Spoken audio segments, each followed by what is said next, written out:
So take courage, my heart. Stay steadfast, my soul. He's in the way. Hey guys, welcome back to my channel. My name is Jasmine and this is More to Her. Today, as you can see from the subject, this is kind of a not the happiest subjects to be talking about: infertility and miscarriages.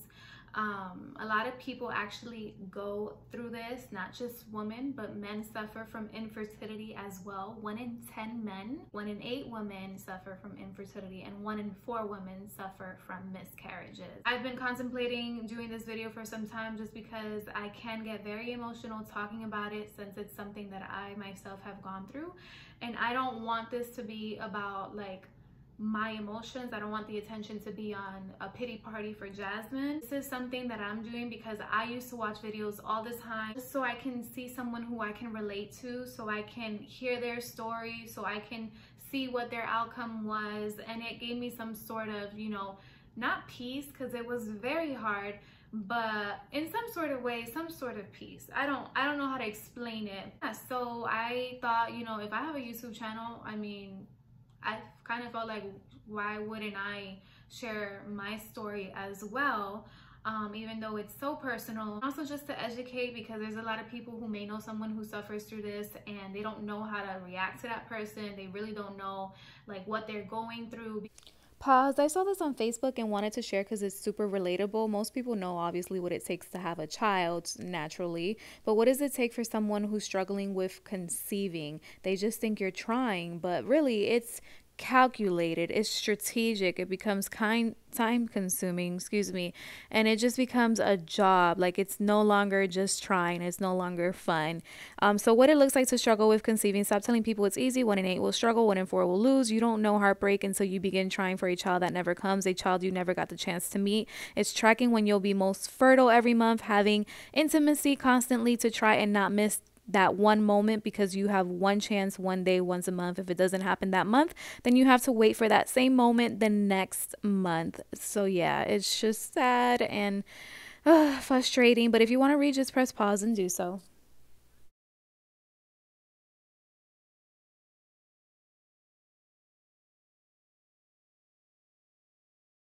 I did not tell anyone for the first year, I think. Maybe I told a coworker, because I mean, I go to work every day and it's kind of hard, you know, to go through infertility, because to you, every single time, to a female, every single time she has her menstrual cycle, that's just another reminder. So I remember going into work and some days I would just be like too depressed to be able to smile at the people coming in, to be able to, like, you know, I work at a school and I see children all the time. So sometimes it would trigger me when I would see a mom walk in with her baby, or when a cute little kindergartner would come and give me a hug, even a 5th grader. And it's just like, you know, am I gonna have a kid? And you know, will I ever experience that? Will I be able to bring lunch to my child later on in the future? And all of those things were real bad triggers. So I felt like I had to tell my coworker. I had someone who was awesome, because she was there to back me up when I needed to cry and go to the bathroom, you know. She was there to just take over if someone was giving me an attitude, and she just knew that I was extra sensitive that day, which would happen, you know. And yeah, so it can be so depressing. People don't really understand. They just hear, oh, so-and-so had a miscarriage, how sad, you know, she's gonna be sad or whatever for a few months. No, it's not just a few months. It's like until she can get pregnant again, and even after getting pregnant again. It's ongoing. It's a child that that person had, you know, it's hopes and dreams that that person had that is now gone. And so a lot of people don't see it that way. You know, it's hard when you don't go through something. It's hard to really understand. And to me, my story is that I got married young, so I didn't have children right away. We weren't planning to, because we were just super young. Finally, when I felt like we were getting to a certain age, it was the perfect time, supposedly. My husband, to my surprise, was not on board. So, you know, that kind of made me sad. Obviously, I was feeling a little depressed about it. I've always wanted to be a mom. I was like the OG babysitter to all my little cousins, my niece. So I just loved kids so much. It kind of hurt me, but I felt so young still that I didn't really pay much mind to it till I felt like my clock started ticking, right? You know, at first with my husband, you know, I kind of try to convince him, but again, I don't want to force anyone to do anything they don't want to do. Like, that is not my personality whatsoever. If you do not want to do something to make me happy, to please me, don't do it, because I don't want fakeness. I don't want to have a baby either with someone who's not ready to have a baby, because that's a really important decision to make. But again, you know, I was just like, I'm a believer. I had hope that one day his mind would change, and you know, I wasn't pushing it because I wasn't ready. But it all happened when we, you know, bought our house. We had an acre. I remember, well, we have an acre of land. And so I remember driving up and seeing all of the grass and thinking, oh my God, like, we have all this grass and we don't have kids to run on it, to play on it. Like, all of this for just me and him, like, it hit me. I really do want to have kids. Like, I can't stop and just act like I'm okay, like just push it aside because I felt young. So I came to the realization at that point, like, no, I have to have a serious conversation with him. He was more so scared. It wasn't like selfishness. He was just scared. He was scared of the world that we live in, of our kid going through something, the what if, just seeing how crazy, you know, everything has gotten. And I understood that, and I kind of had that fear as well, and I kind of lied to myself and made that fear mine, to the point where I was like, okay, fine, we won't have kids, you're right. But no, at that point anyways, I was like, no, like, I need to have a serious conversation. So yeah, to my surprise, at that point he was on board. So we ended up trying to have kids and to get pregnant, and to my surprise, I keep saying to my surprise because honestly, this was all like, I've never thought that I would go through this, but I did not get pregnant right away. It was 1 month. I thought I was gonna be like the fertilest person ever. So I was kind of shocked, but then I was like, okay, whatever, I'll try again next month. We tried again, and again, I wasn't pregnant, and I was like, what the heck? Like, all the women in my family that I know of, like, they're able to get pregnant. Well, I started getting worried. Then the 3rd month, I'm like, you know, let's try again. Like, it's just gonna take some time.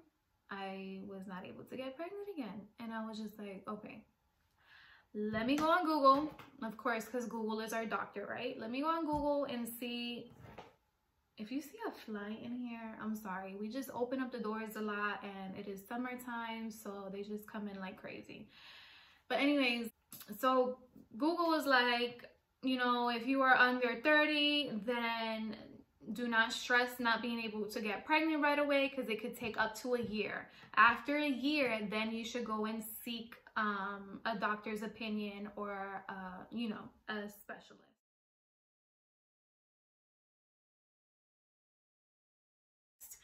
So I was like, okay, I'm just tripping. This is gonna just take longer. It's not gonna be like everyone else. So, you know, kept trying, and no, and it was so hard. I just remembered that I was just so sad. Like, every month I was so excited to check and see if I was pregnant, thinking like, I have to be able to get pregnant. Like, how can I not? Like, I'm healthy. Like, what's wrong with me, you know? And so also just me being so extra, like, I'm not gonna drink coffee. I can't plan a trip to go to an amusement park. I can't do certain things, zip lining and all that stuff when we're on vacations, because what if I'm pregnant, you know? Like, I end up doing this and then something happens. So I would live my life for that whole 1.5 years waiting around. I was stopping myself from doing things, which is so unhealthy. I remember like, just breaking down at random moments. After a year of trying, I remember seeing a kid and thinking, wow, that could have been my baby right now. Like, my baby would have been that old right now if I would have got pregnant in March, you know, or like, you know, just random stuff like that happening. It was so hard.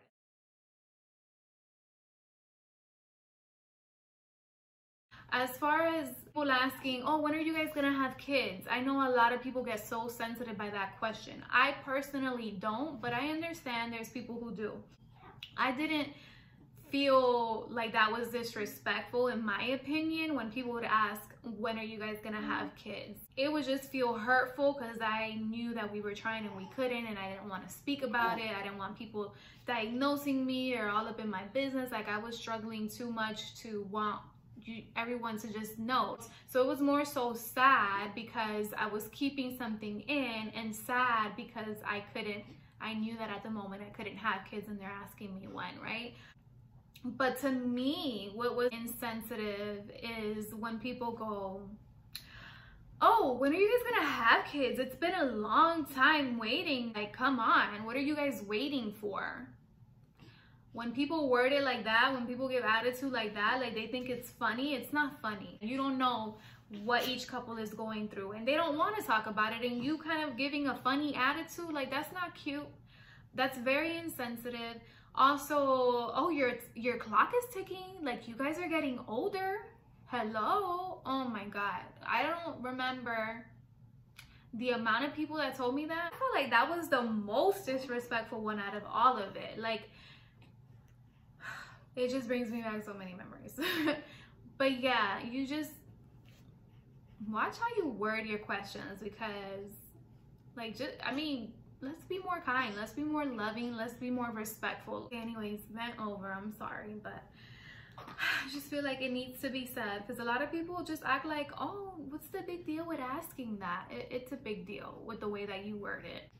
So after a year of trying, we ended up going to a fertility specialist because I wanted to just see like what's going on. My husband got checked and he was perfectly fine. It's easy for a man to get checked, and I'm not going to go into details on that. You can Google it, but if you're an adult, you know how the man gets checked. But as far as for me, he told me that I have to take an ovulation test for the next 3 months. A week before your menstrual cycle or a week after, I don't even remember. You're supposed to pee on this stick. It looks just like a pregnancy exam or test. I can't even talk because I'm trying to just do this video quick because I feel like it's taking forever. I'm sorry, but yeah, so I had to do that for a whole week each month, and it would let me know if I was ovulating or not. And so I would have to write it on the calendar, and after 3 months I would go and show it to him, which to me was like so disappointing, because after a whole year of waiting, I'm thinking, you know, he's gonna be able to tell me something, he's gonna be able to do an exam in the office and know right away, or like at least in a few days, but you're telling me I have to come back in 3 months. Like, yeah, so we ended up doing that, and I was ovulating. So when I went back after 3 months, he's like, oh, that's wonderful to know that you're ovulating. So now we'll just have to do an exam, because it may be that one of your tubes are clogged or closed. He said the exam would be with some sort of dye that they would put to see, you know, with some sort of x-ray or something. I'm sorry, I sound so illiterate when it comes to this. I didn't look into it. I just went off of the fact that he told me right then and there that we can do that, but there are not side effects, so what do you call that when there's like something that can happen? I can't think right now because I'm rushing through this video. But what could happen would be you can become infertile because of the dye or something. And I'm like, are you kidding me? Like, I already kind of think that I'm infertile, but what if I'm not infertile? What if it's something else? And here you are performing an exam, make me infertile. Like, that to me was crazy. And he basically told me that the chances were rare, but still, you know, like, I'm just so precautious about a lot of things. So imagine something like that, something that I want so bad and I can possibly become infertile. But then he told me, once we do the exam and we see that at least one of your tubes is open, then you can take these pills and they can help you get pregnant. And they've been very successful. So I was like, oh, really? So that's what it would be. I wouldn't have to go through like IVF or anything like that. Like, we can try that first. Okay, that kind of sounds cool. And then he's like, yeah, the only thing is that you could end up pregnant with multiples. At that moment, I wanted to do it right away, because I was thinking, multiples, I can have twins? Like, that would be amazing, because I feel like it already took us this long to decide to have kids. It already took us this long to see if we could end up pregnant, that if we had multiples, that would just, you know, make up for lost time. He saw that I was excited, and he's like, well, don't get too excited. When you're pregnant with multiples, that's considered a high-risk pregnancy.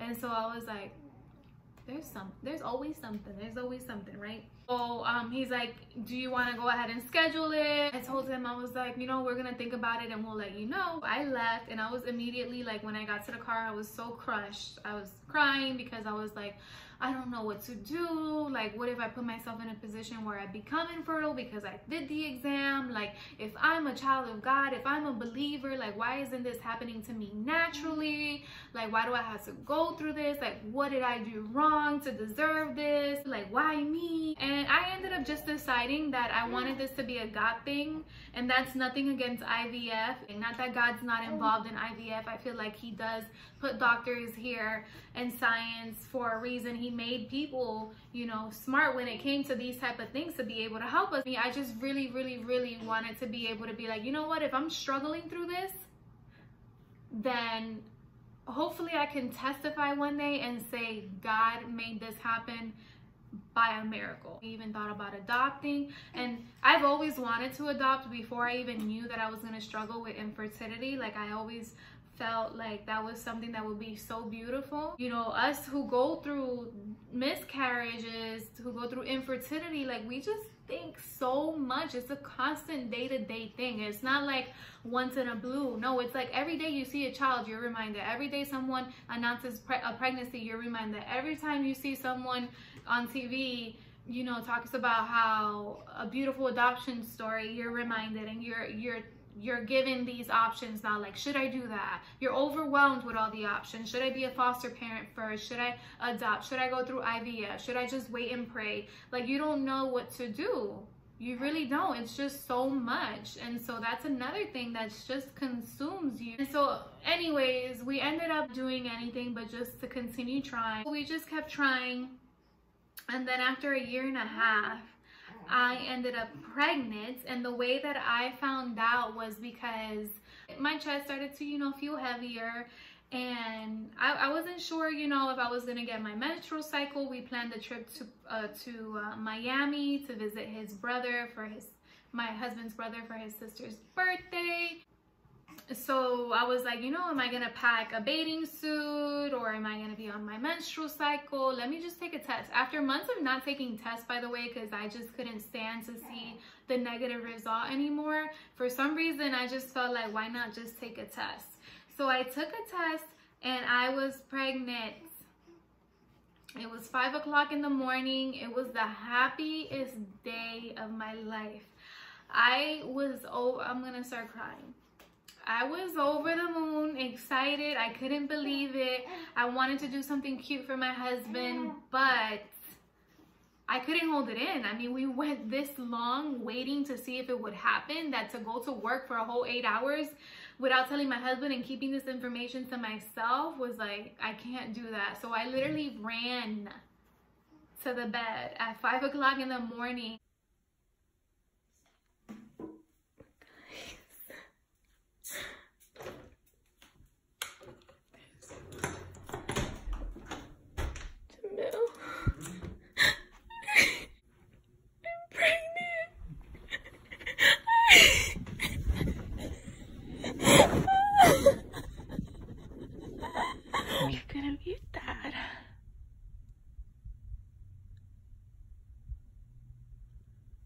Told you. Oh my God is good. God is in control. Show me. Show me the test results. Man. So we had to wait 4 weeks, you know, to see the heartbeat, and that was just the most, like, longest 4 weeks of my life. I don't know why I was so paranoid, but I was just like, what if something happened? I don't know if any of you who have gone through this have also felt guilty, like, I'm pregnant. I don't know, where you're like, what did I deserve? Before you were like, why can't I get pregnant? Don't I deserve to be pregnant? But then once you're finally pregnant, you're like, me, out of all the other girls who are struggling, it is just the weirdest. Like, you just go through so many emotions. Like, anyone else felt that emotion after finally getting pregnant? I just kind of, like, my heart broke for everyone else who was still waiting, you know, because I knew what that was like. But at the same time, I was so happy, and then I was so scared that what if something were to happen? What if there's no heartbeat? Like, here I am, like, the miracle just happened, and I'm already, like, anxious for my appointment. We waited the 4 weeks. I ended up getting pregnant in August, by the way, of that year, and my birthday's in August, so I thought that was so amazing. In September, I was able to see my baby. We were able to see our baby on the ultrasound, and it was the most beautiful thing. It was the most, to this day. I'm sorry.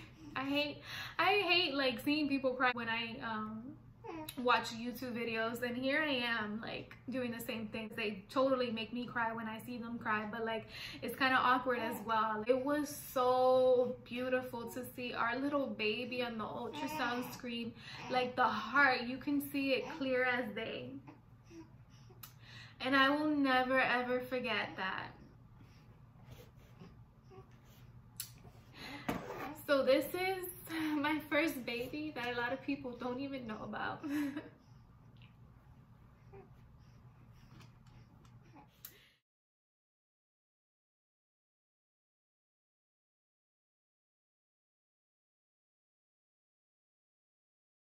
Yeah, so we were so excited. I remember my husband,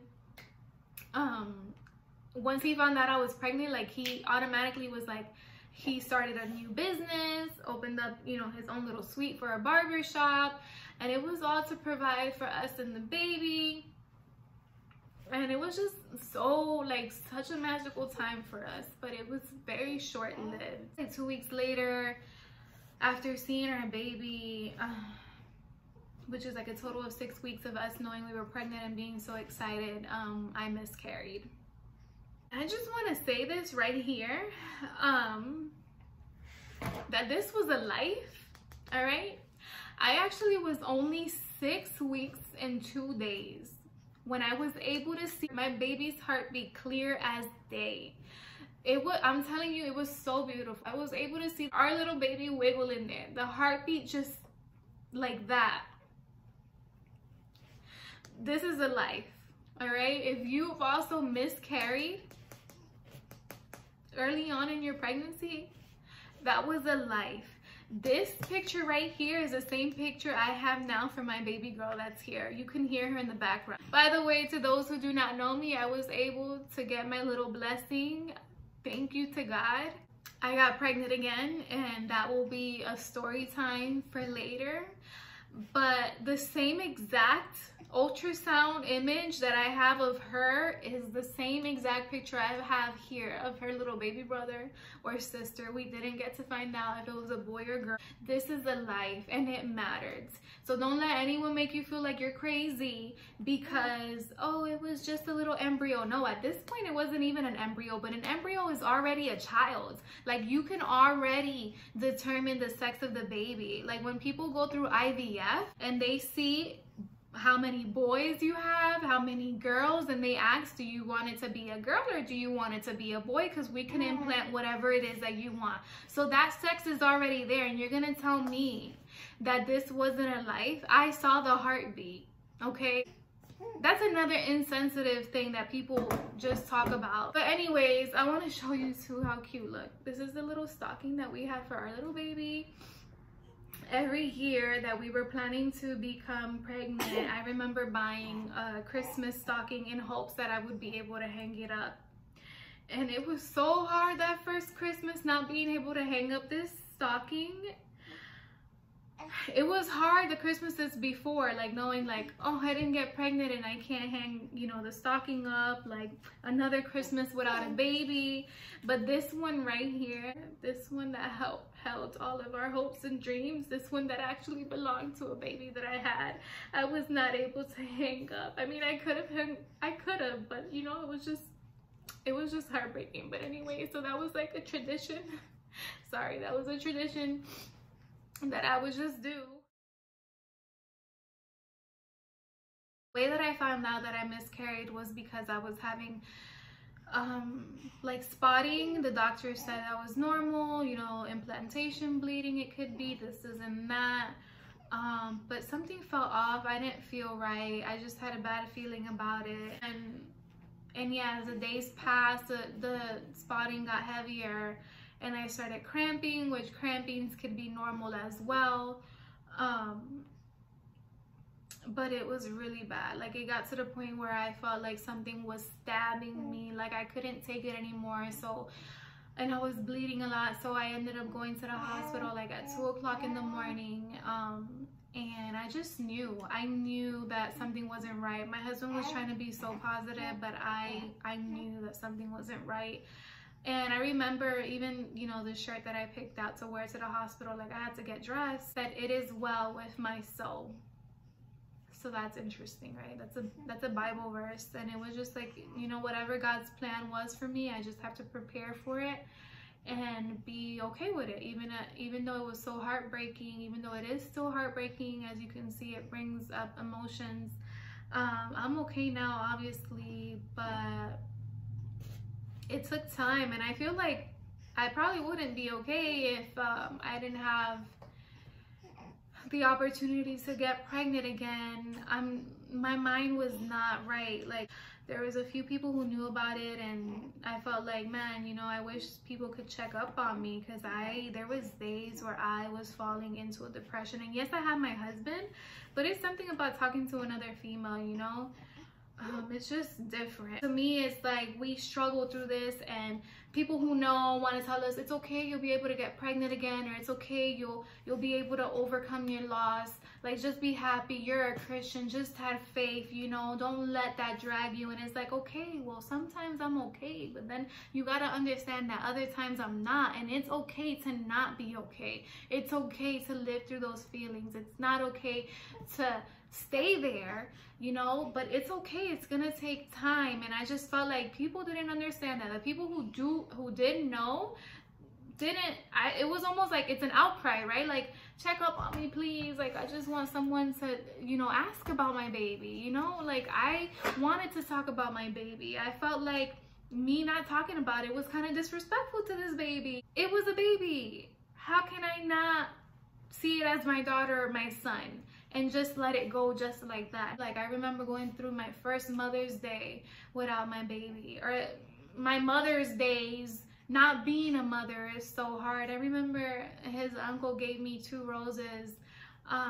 2 orange Mother's Day years ago, and that meant so much to me, because I'm like, if he only knew I desire so much to be a mom. And I felt so special. It was almost like a sign, like, one day you will be a mom.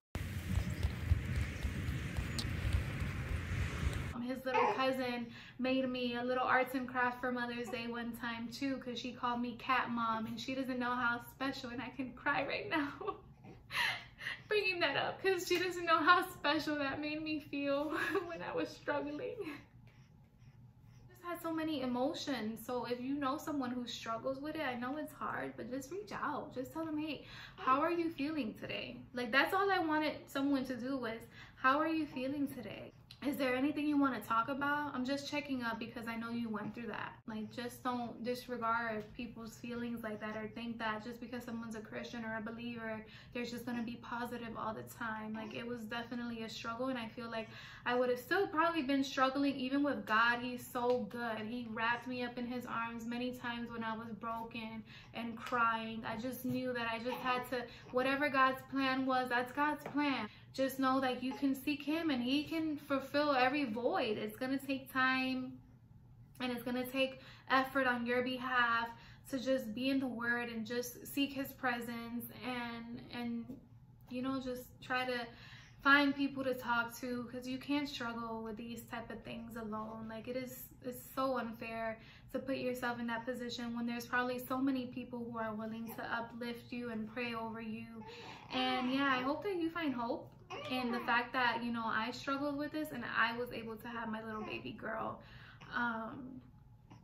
So it can happen for you too. Just have faith and pray to God, and see that he shows you what his will is. And I pray that God comforts you in the meantime, that lets you know that you are loved, that you are worthy, whether you're able to have a kid right now or not. And hold on to your hope as your triumph unfolds. He's never failing. He's never failing.